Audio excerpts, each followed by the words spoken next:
Shalom saudara-saudara yang dikasihi Tuhan Yesus Kristus, salam sejahtera buat saudara semua dimanapun saudara berada. Damai sejahtera dan sukacita Allah, sukacita Roh Kudus, kiranya senantiasa melimpah dalam hati dan kehidupan saudara semua. Bagaimana kabar saudara pada hari ini?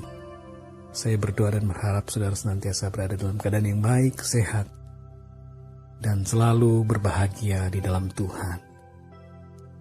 Saudara yang dikasihi Tuhan, pada kesempatan kali ini kita akan merenungkan tentang mengapa Yesus turun dari sorga. Atau lebih tepatnya, mengapa Allah menjadi manusia. Sebab Yesus Kristus adalah Allah sendiri. Di dalam Yohanes pasal 1 ayat 1 di situ dikatakan bahwa pada mulanya adalah firman. Dan firman itu bersama-sama dengan Allah. Dan firman itu adalah Allah. Di ayat 14 dikatakan firman itu telah menjadi manusia dan diam di dalam kita. Ayat-ayat di dalam Yohanes pasal 1 menyebutkan siapa Yesus itu. Yesus adalah Sang Firman dan Yesus adalah Allah sendiri. Saudara yang dikasihi Tuhan, mengapa Yesus turun ke dunia? Itu menjadi suatu pertanyaan besar bagi kita. Alkitab menjelaskan dengan begitu rinci bagaimana sejak awal mula manusia itu jatuh ke dalam dosa. Allah menciptakan Adam dan Hawa menurut gambar dan rupanya, sehingga Adam dan Hawa memancarkan kemuliaan Allah. Namun sayangnya mereka jatuh ke dalam dosa. Dan oleh karena dosa itu, maka Adam dan Hawa terpisah dari Allah, masuk ke dalam kebinasaan kekal. Mereka mengalami konsekuensi dosa. Dan akibat dari dosa Adam dan Hawa, maka saya dan saudara, kita semua pun mengalami konsekuensi dosa itu. Keberadaan kita, natur kita menjadi berdosa. Dan kita berjalan menuju kepada kebinasaan yang kekal. Roma 3 ayat 23 berkata, sebab semua orang telah berbuat dosa dan telah kehilangan kemuliaan Allah. Tidak luput saudara dan saya juga sama. Kita semua telah kehilangan kemuliaan Allah oleh karena kita berbuat dosa kepada Allah. Roma 6 ayat 23 berkata, upah dosa ialah maut. Jadi saudara yang dikasihi Tuhan, karena kita berdosa, maka kita akan mengalami maut. Maut di sini bukan sekedar kematian jasmani, tapi kematian kekal, yaitu hukuman kekal, kebinasaan kekal di dalam neraka. Saudara yang dikasihi Tuhan, sejak awal Allah memperkenalkan penebusan dosa kepada manusia. Dalam perjanjian lama, Allah memerintahkan untuk mempersembahkan korban hewan berupa lembu, atau kambing atau domba. Dan oleh penyembelihan dan pencurahan darah hewan tersebut, maka dosa manusia dihapuskan. Tapi sebenarnya saudara, tidak ada satupun hewan yang dapat menggantikan manusia. Sebab tidak pantas seekor hewan untuk menggantikan manusia.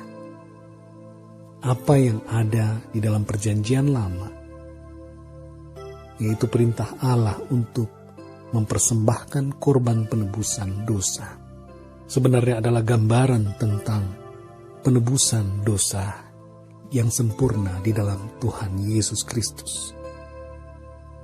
Dialah domba yang sempurna, yang disediakan Allah untuk menggantikan kita, menebus kita dari penghukuman dosa. Saudara yang dikasihi Tuhan, Tuhan Yesus datang menggantikan kita. Dia adalah manusia yang suci, kudus tanpa dosa. Manusia yang berdosa tidak dapat menebus manusia yang berdosa. Manusia yang berdosa harus ditebus oleh manusia yang suci tanpa dosa.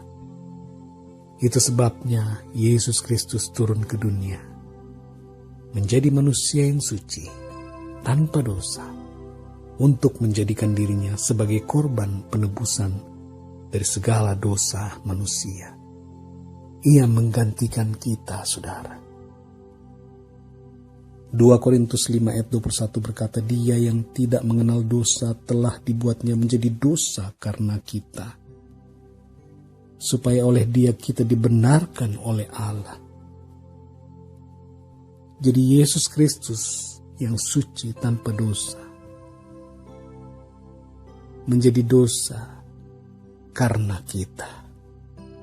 Dia memikul dosa kita. Dia menanggung segala hukuman dosa kita. Dia mati untuk menggantikan kita, saudara. Yohanes 3 ayat 16 berkata, karena begitu besar kasih Allah akan dunia ini, sehingga ia telah mengaruniakan anaknya yang tunggal, supaya barang siapa yang percaya kepadanya tidak binasa, melainkan beroleh hidup yang kekal. Jadi Allah oleh karena kasih-Nya telah menjadi manusia, memberikan Yesus Kristus kepada kita, supaya kita tidak binasa, tetapi memperoleh kehidupan yang kekal, saudara. Yohanes 10 ayat 10, di situ Tuhan Yesus bersabda bahwa Dia datang untuk memberikan hidup, dan hidup dalam segala kelimpahan. Kedatangan Kristus ke dunia adalah rahmat dan karunia dari Allah kepada semua manusia. Yesus Kristus turun dari sorga, sebab tidak ada jalan lain bagi manusia untuk mencapai sorga. Yesus Kristus datang memberikan jalan kehidupan kepada kita. Dia datang untuk menyelamatkan saudara dan saya. Saudara yang dikasihi Tuhan, ada 3 implikasi kedatangan Tuhan Yesus bagi setiap kita. Yang pertama adalah kita dibebaskan dari hukuman dosa dan kebinasaan kekal. Yang kedua adalah kita menjadi ciptaan yang baru di dalam Tuhan. Kita memiliki hati dan pikiran yang baru. Dibebaskan dari segala keinginan dan hawa nafsu dosa oleh karena Kristus telah diam dan tinggal di dalam kita. Yang ketiga adalah kita memiliki kehidupan yang kekal. Saudara yang dikasihi Tuhan, Yesus datang karena kasih-Nya. Dia mengasihi saudara dan saya. Allah telah menunjukkan kasih-Nya ketika kita masih hidup dalam dosa. Dia datang dan mau membawa kita kepadanya. Oleh karena itu, saudara, satu hal yang Dia mau dari kita adalah agar kita percaya kepada Dia. Percaya akan anugerah-Nya, percaya akan korban penebusan yang telah Ia berikan buat kita. Manusia diselamatkan bukan karena usahanya sendiri, tapi manusia diselamatkan oleh karena iman di dalam Kristus Yesus. Itulah anugerah Allah yang Allah telah berikan kepada kita. Puji Tuhan, saudara, kiranya renungan pada saat ini menjadi berkat buat saudara semua dan menjadikan kita lebih kuat di dalam Tuhan.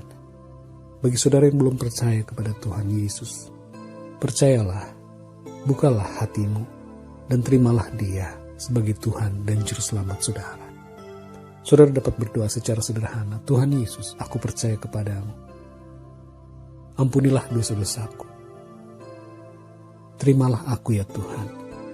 Masuklah dalam hatiku dan bertahtalah dalam kehidupanku. Aku berserah kepadamu Tuhan Yesus. Dalam nama Tuhan Yesus, aku berdoa. Amin.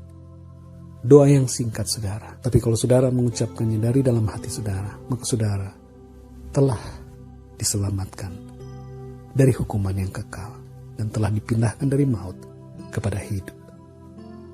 Puji Tuhan saudara. Tuhan Yesus memberkati saudara semua dan sampai berjumpa dalam renungan berikutnya. Haleluya.